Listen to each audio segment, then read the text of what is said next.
ngo nshimire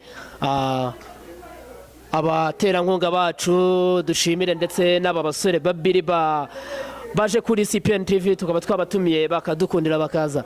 Turashimira umuterankunga ukomeye cyane ndetse uhambaye kuri CPN TV nka Pilabale iherereye ku Gisozi. Abo bose n'abaterankunga batera inkunga CPN TV kugira ngo ibiganiro bijye bikomeza biceho kandi mu bikurikirane. Mbabwira ko aka kanya muri Pilabale hari ibintu byinshi babateguriye. Fifiroka, uribuka ko muri Pilabale hari ibintu byinshi bakora, byinshi kandi bishimishije, berekana match n'ahantu umunyarwanda wese yakisanga, nawe urabizi. Aba basore babiri ahantu mwiyakirira hehe mbese muri rusange? Ndagira ngo mbabaza nanone ahantu mukunda kwiyakirira hatuje iyo muje ku Gisozi ni hehe? Nk'ibisanzwe nk'uko wabivuze, sibyo? Aha ni ahantu heza kandi hakunzwe, nta munyagisozi wasiganga rwose.